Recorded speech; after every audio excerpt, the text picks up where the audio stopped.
गंगे च यमुने चैव गोदावरी सरस्वती नर्मदे सिंधु कावेरी जलेस्मिन् सन्निधिं कुरु। यह मंत्र है भारतीय संस्कृति में अत्यंत पवित्र और महत्वपूर्ण रूप से स्वीकृत समादृत नदियों के पुनीत जल के एक स्थान पर ही समाह्वान का। और इस मंत्र और इसके अर्थ की प्रासंगिकता आज मौनी अमावस्या के शुभ अवसर पर तो विशेषतः स्मरणीय व स्मारणीय भी है, क्योंकि आज है अवसर महाकुंभ समायोजन से जुड़े द्वितीय अमृत स्नान का। तो गंगा यमुना आदि नदियों के पवित्र जलों के सहैव समाह्वान के साथ ही हम आरंभ कर रहे हैं अपने विशेष कार्यक्रम सुप्रभातम का, जहां आप देखते व अनुभूत किया करते हैं भारतीय संस्कृति व ज्ञान परंपरा से जुड़ी उत्कृष्ट प्रस्तुतियों को। आज इसी क्रम में मैं हूं सुप्रभातम के आज के विशेष अंक के साथ नारायण दत्त मिश्र आप सभी के बीच उपस्थित। अंगीकार करें हमारा सादर सत्कार व नमस्कार।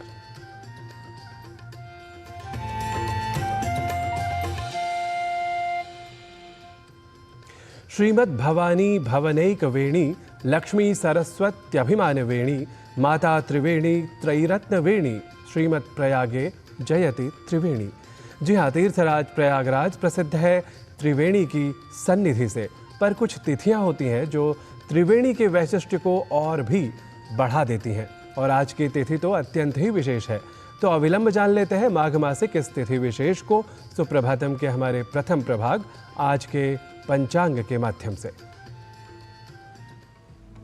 आज का पंचांग युगाब्द 5126, विक्रम संवत 2081, शक संवत 1946, उत्तरायण, माघ मास, कृष्ण पक्ष, अमावस्या तिथि, बुधवार, उत्तराषाढ़ा नक्षत्र। आज का दिन सभी के लिए मंगलमय हो।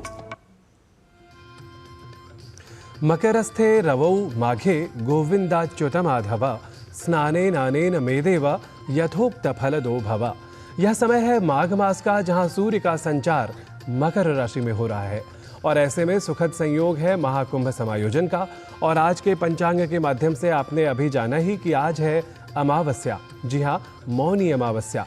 तो माघ मास में महाकुंभ समायोजन, मकर राशि में हो रहा सूर्य का संचार, और इन सब से भी बढ़कर ऐसे विशेष समय में प्रयागराज में स्नान का विधान व जन साधारण का एतदर्थ पावन स्नानाभियान। इसलिए आज हम अपने श्लोकों की श्रृंखला में लेकर आए हैं इसी स्नान के महात्म्य को, उसके प्रतिपादन प्रकार को। नित्यं नैमित्तिकं काम्य त्रिविधं स्नानमुच्यते तर्पणं तु भवेत् तस्य अंगत्वेन प्रकीर्तितम्। स्नान 3 प्रकार के होते हैं। नित्य अर्थात प्रतिदिन, नैमित्तिक अर्थात विशेष अवसर पर किसी के निमित्त स्नान, एवं काम्य अर्थात तीर्थ पर स्नान। स्नान के अंतर्गत ही देव, ऋषि एवं पितरों का यथाविधि तर्पण बताया गया है।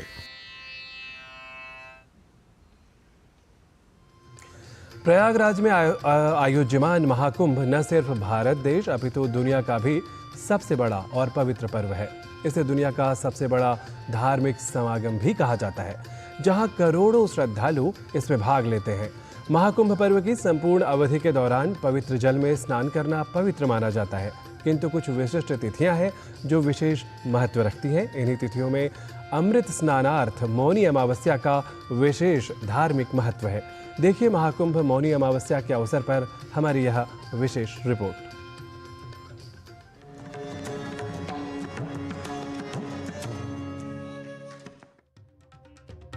महाकुंभ पर्व धार्मिक आध्यात्मिक अनुष्ठानों का एक भव्य आयोजन है, जिसमें संगम स्नान उन सभी अनुष्ठानों में सबसे महत्वपूर्ण है। त्रिवेणी संगम पर लाखों तीर्थयात्री इस पवित्र कार्य में भाग लेने के लिए एक साथ आते हैं। उनका यह दृढ़ विश्वास है कि संगम के पवित्र जल में स्नान करने से व्यक्ति सभी पापों से मुक्त हो जाता है तथा अपने साथ अपने पूर्वजों को पुनर्जन्म के चक्र से छुटकारा दिलाकर अंततः मोक्ष या आध्यात्मिक मुक्ति प्राप्त कर सकता है।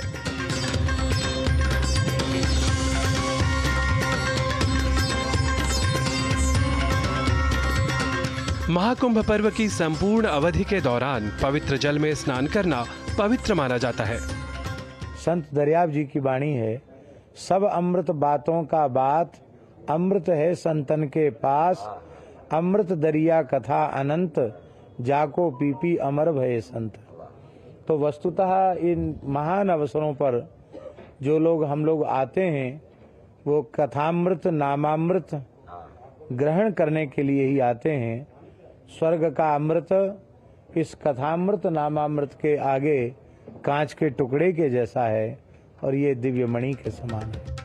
महाकुंभ पर्व की संपूर्ण अवधि के दौरान पवित्र जल में स्नान करना अत्यंत महत्वपूर्ण माना जाता है, किंतु कुछ विशिष्ट तिथियां हैं जो विशेष महत्व रखती हैं। इन तिथियों पर विभिन्न अखाड़ों के संत अपने शिष्यों के साथ भव्य प्रयाण करते हैं। वे एक भव्य अनुष्ठान में भाग लेते हैं जिसे अमृत स्नान भी कहा जाता है। अमृत स्नान कुंभ मेले का मुख्य आकर्षण है, जिसके लिए विशेष प्रबंध किए जाते हैं। इन्हीं अमृत स्नानों में मौनी अमावस्या का विशेष धार्मिक महत्व है, क्योंकि ऐसा माना जाता है कि इस दिन पवित्र नदी में स्नान करने के लिए ग्रहों की स्थिति सर्वथा अनुकूल होती है। यह तिथि एक पवित्र घटना का स्मरण भी कराती है, जब आदि ऋषि भगवान ऋषभदेव ने अपने मौन रहने के शपथ को तोड़कर संगम के पवित्र जल में स्वयं को लीन कर लिया था। मौनी अमावस्या वस्तुतः वैयक्तिक अनुशासन का संकेत प्रदान करती है। इसका शास्त्रीय आधार भी है और मनोवैज्ञानिक आधार भी है। जिनको किसी प्रकार का कोई मानसिक विचलन है, किसी प्रकार के भय की अनुभूति है, किसी प्रकार का वहम है, तो वो लोग यदि मौन रह करके यह प्रतिज्ञा करके संगम में गंगा क्षेत्र में स्नान करेंगे तो उनको इस संदर्भ में विशेष लाभ की प्राप्ति होती है, ऐसी मान्यता कही गई है। तीर्थ यात्रियों की विशाल मंडली मौनी अमावस्या के दिन कुंभ मेले में आती है और इस दिन को आध्यात्मिक शक्ति तथा शुद्धिकरण का महत्वपूर्ण दिन बना देती है। ऐसी मान्यता है कि इस दिन मौन व्रत का पालन करते हुए जो व्यक्ति उपासना करता है वह सभी प्रकार के भौतिक सुखों को पाकर अंत में मोक्ष प्राप्त कर लेता है। इसलिए इस शुभ दिन पर प्रयागराज में त्रिवेणी संगम में स्नान करना बेहद शुभ माना जाता है। जनेंद्र सिंह की रिपोर्ट, डीडी न्यूज।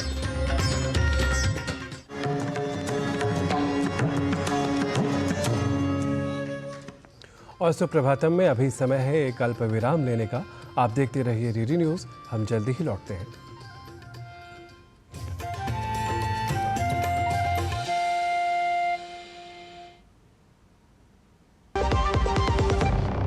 बच्चों को सर्टिफिकेट मिले तो कितना अच्छा लगता है ना।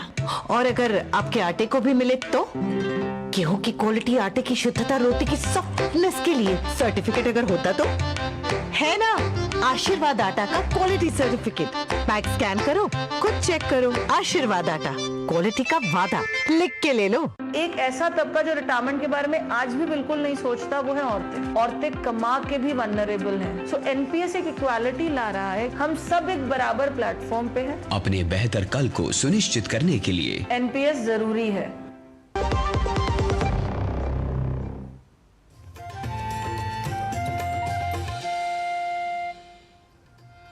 एक बार फिर से आप सभी का स्वागत है सुप्रभातम में। और अब बात स्वास्थ्य मंत्री की। स्वस्थ रहने के लिए सही पोषण की अत्यंत आवश्यकता होती है। मिनरल्स यानी खनिज पदार्थ हमारे लिए महत्वपूर्ण पोषक तत्व कहे जाते हैं। शरीर को विभिन्न प्रकार के खनिजों की आवश्यकता क्यों होती है और किन खाद्य पदार्थों से पर्याप्त मात्रा में खनिज प्राप्त हो सकते हैं, देखते हैं इस रिपोर्ट में।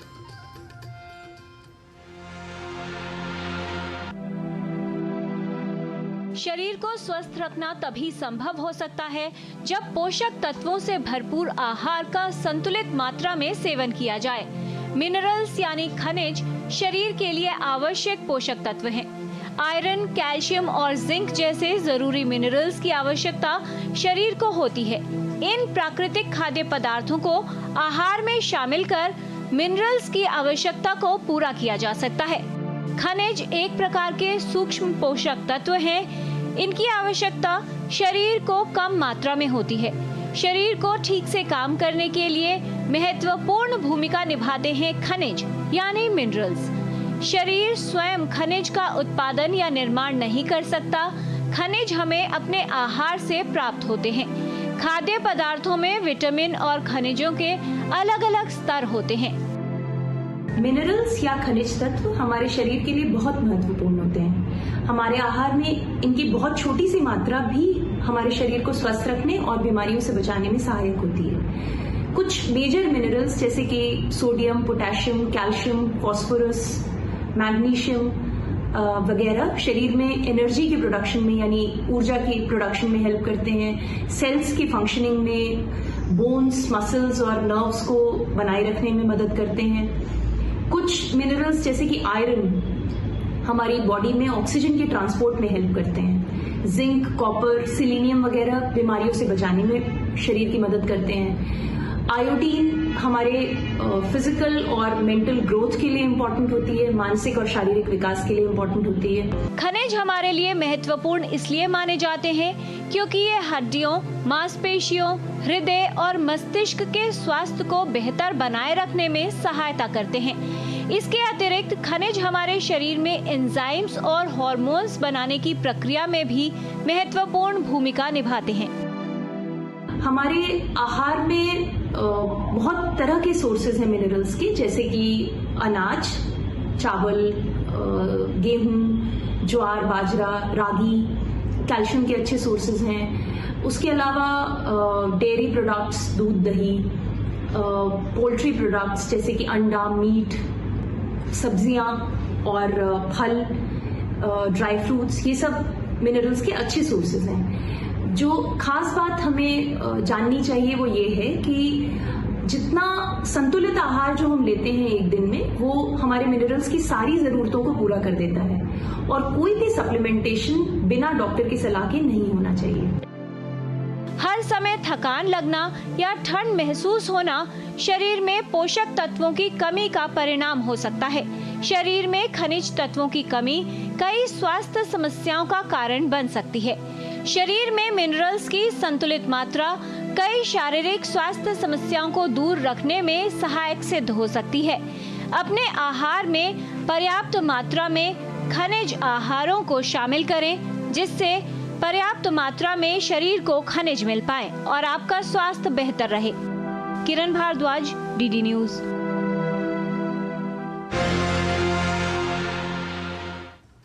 और अब बढ़ते हैं योग प्रभाग की ओर। प्राणायाम करने से फेफड़ों की क्षमता बढ़ा करती है। श्वसन प्रक्रिया बेहतर बनाने और श्वसन समस्याओं से बचाव में योग अत्यंत सहायक सिद्ध होता है। कौन सी यौगिक क्रियाएं श्वसन तंत्र को मजबूत बनाने में उपयोगी हैं? आइए अब यह समझ लेते हैं। हमारे लंग्स, हमारे फेफड़े पूरा दिन, पूरी रात, हर समय काम करते हैं और बहुत सारे कारणों से गलत खान पान, गलत पोस्चर होल्ड करना, गलत एनवायरनमेंट में रहना, बहुत अधिक प्रदूषण में रहना, बहुत अधिक धूल में रहना और भी बहुत सारे कारणों से, कभी कभी कुछ मेडिसिन के साइड इफेक्ट, कुछ रोगों के कारण हमारे लंग्स की हेल्थ डिटेरियोरेट होती चली जाती है। हमारे फेफड़े अच्छे होंगे तो शरीर में ऑक्सीजन का फ्लो बढ़ेगा, ऑक्सीजन का फ्लो बढ़ेगा तो ब्लड का फ्लो अच्छा होगा, अबाधित रूप से होगा, और जब ऑक्सीजन का फ्लो शरीर में बेहतर होगा तो आप हर रोग से लड़ने की क्षमता जागृत कर लेंगे। आज हम अपने लंग्स की कैपेसिटी को बढ़ाने के लिए कुछ सरल से अभ्यास करते हैं। सबसे पहले हम सीखेंगे उत्थान मंडूक आसन का अभ्यास। बहुत सरल है, प्रत्येक व्यक्ति कर सकता है। हाँ, बस जिनको घुटनों में बहुत अधिक दर्द है वो इसका अभ्यास नहीं कर सकते हैं, बाकी सब कर सकते हैं। वो भी कोशिश तो करें, ये सोच लेना कि अरे अरे मुझे तो ये समस्या है तो मैं तो ये कर ही नहीं सकता हूँ, ये कोई अच्छी बात नहीं है। इस तरह से वज्रासन में आ जाना और दोनों पैरों के बीच में ऐसे आप गैप दे देंगे, दोनों पैरों के बीच में गैप दे दीजिए। दाएं हाथ से बाएं कंधे को छूना, बाएं हाथ से दाएं कंधे को छूना। इस स्थिति में आप देख रहे हैं लंग्स का पूरा एक्सपेंशन है। इस स्थिति में 5 बार लंबी गहरी सांस लेना।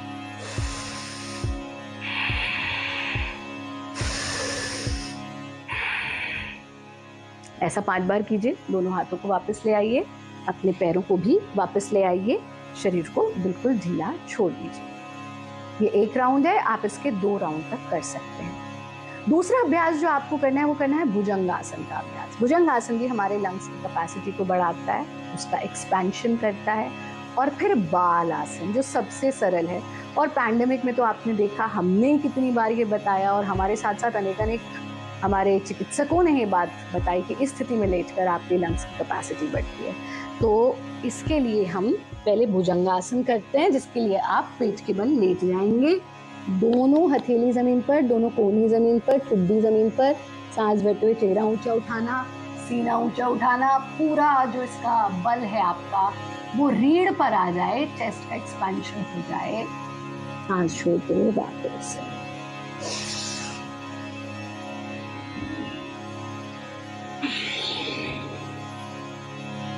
दोनों हाथों का तकिया बनाकर शरीर को ढीला छोड़ दें। इसका अभ्यास आप 3 से 5 बार तक कर सकते हैं। बाल आसन के लिए दायां पैर सीधा रहेगा तो दायां ही हाथ सीधा कर लीजिए, बायां हाथ 90 डिग्री पर ले आइए तो बाएं पैर को भी 90 डिग्री पर ले आइए। इस स्थिति में कम से कम 3 मिनट तक लेटें, सांस नॉर्मल चलती रहे। इस 3 मिनट की अवधि में आप इसे दूसरी ओर भी दोहरा सकते हैं। छोटे से बालक की तरह बाल आसन का अभ्यास। वापस कैसे आएंगे? हाथों का सहारा लेकर के धीरे से अपने आसन में बैठ जाना।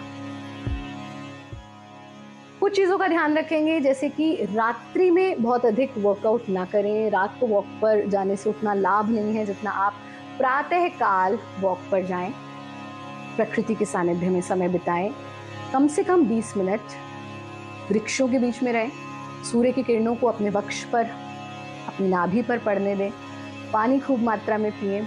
बहुत अधिक तले हुए फ्राइड या जंक फूड से दूर रहें। कोशिश हमको ये करनी है कि हम सात्विक आहार लें। हमारा कार्यक्रम नियमित रूप से देखते रहें। योगी बने, उपयोगी बने।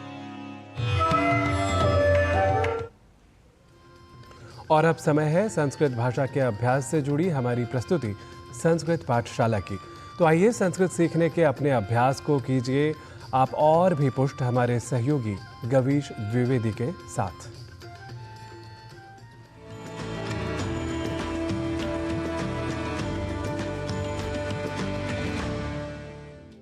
नमो नमः मित्राणि।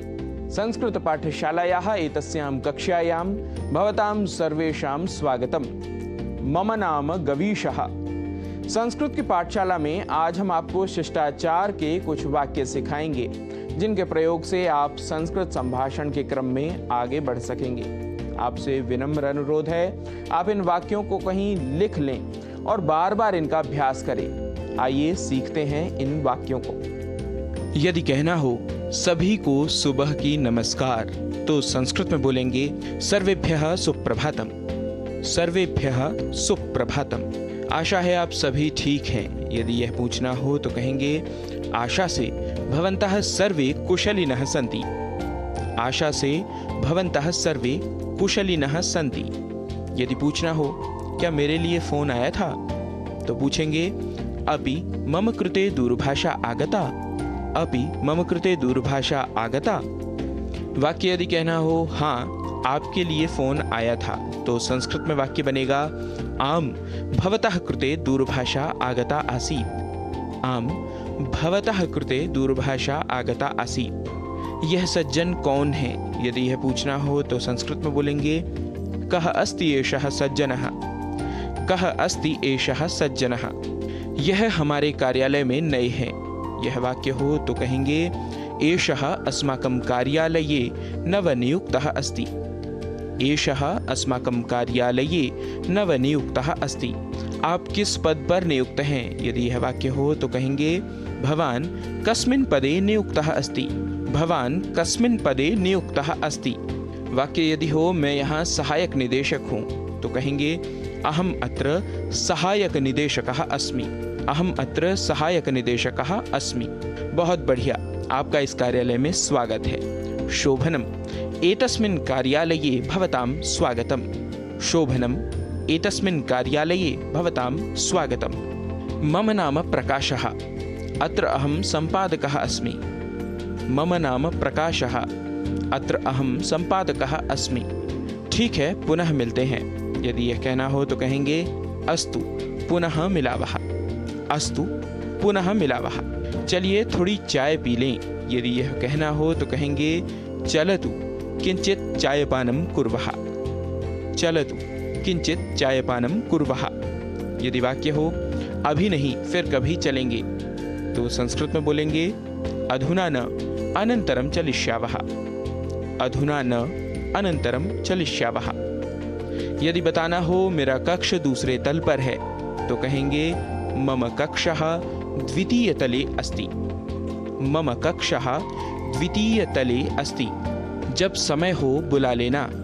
यदि यह वाक्य हो तो संस्कृत में बोलेंगे यदा समयः भवेत् तदा आह्वयतु। यदा समयः भवेत् तदा आह्वयतु। मित्रों, आज के अंक में हमने कुछ वाक्यों को सीखा है, व्यवहार के कुछ वाक्यों को सीखा है। आप करिए इनका अभ्यास। व्यवहार में आने वाले ऐसे ही कुछ और वाक्यों को लेकर आपके समक्ष होंगे उपस्थित। तब तक के लिए नमस्कार, नमो नमः।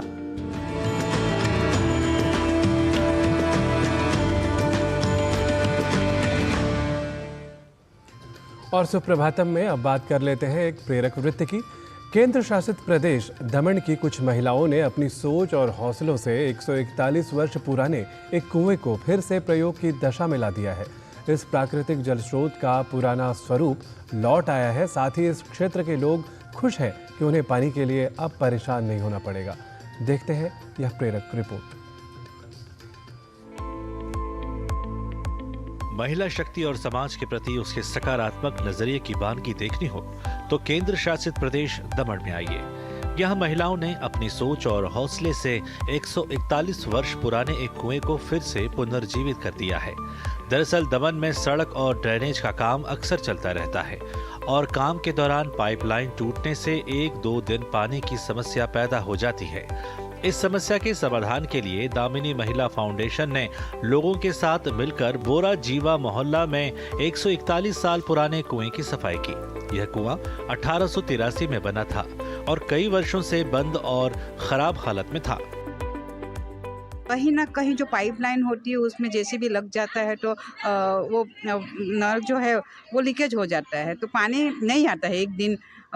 तो उनको वो दिक्कत रहती है कि एक दिन पानी नहीं आया, 2 दिन पानी नहीं आया तो वो कहाँ जाए। तो उन्होंने कहा कि हमें कुछ ऐसी सुविधा दे कि हम 1-2 दिन पानी नहीं आता है तो हम यहाँ से यूज़ कर सकते हैं। तो मैंने यहाँ पे आके देखा तो ये जो कुआं है वो 140 साल से भी ज़्यादा पुराना ये कुआं था। तो यहाँ पे कुछ मैंने मोटर की व्यवस्था की और कुआं जो था उसकी सफाई की और बहुत अच्छे से यहाँ पे ब्यूटिफिकेशन किया। कुएं को साफ किया गया, उसका रंग रोगन किया गया। इसमें 3 से 4 दिन लग गए और फिर इस ऐतिहासिक और प्राकृतिक जल स्रोत का अपने पुराने रूप में जीर्णोद्धार हो गया। लोग खुश हैं कि अब उन्हें पानी के लिए परेशान नहीं होना पड़ेगा। पानी की दिक्कत चल रही थी, फिर हमारे मोहल्ले के बहनों ने जाके सिंपल बहन से बात की कि हमें पानी की थोड़ी सुविधा करके दो। तुरंत ही सिंपल बहन आई और देखा कि पानी कहाँ से मिल सकता है, तो उन्होंने कुआं जो बहुत ही पूरी हालत में था तुरंत उसको रिन्यूअल किया। उन्होंने उनकी टीम के साथ विदिन 2 दिन में ही चेंज कर दिया। कुआं के साथ में उसी में हमें मोटर जोड़ के दी और 2 टाँकी रखी है, 4 नल है और कोई भी आके वो पानी यूज़ कर सकता है अपने काम के लिए। गौरतलब है कि हमारे समाज में कुएं का विशेष महत्व है। कई शुभ अवसरों पर कुएं से पानी भरकर शुभ कार्य प्रारंभ किया जाता है और इसीलिए कुएं की पूजा करने के बाद वार्ड के लोग कुएं के साथ सेल्फी लेते भी नजर आए। इस कुएं से बोरजीवा स्ट्रीट सहित आसपास के मोहल्ले के लोगों को भी पानी का लाभ मिलेगा। दमन से प्रदीप भावसार की रिपोर्ट, DD न्यूज।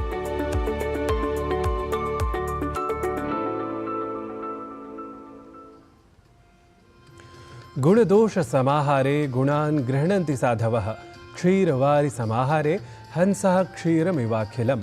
अर्थात गुणों एवं दोषों की सम्मिलित स्थिति में सज्जन ठीक उसी प्रकार गुणों का ग्रहण कर लेते हैं जैसे दूध एवं पानी की सम्मिलित स्थिति में हंस सारा का सारा दूध ही अलग से निकाल लेता है। तो हम भी दोषों को दूर रखकर उन्हें कम महत्व देकर गुणों का करते रहे गान, ध्यान व अभिज्ञान। इसी सत्परामर्श के साथ सुप्रभातम के आज के अंक का कर लेते हैं समापन।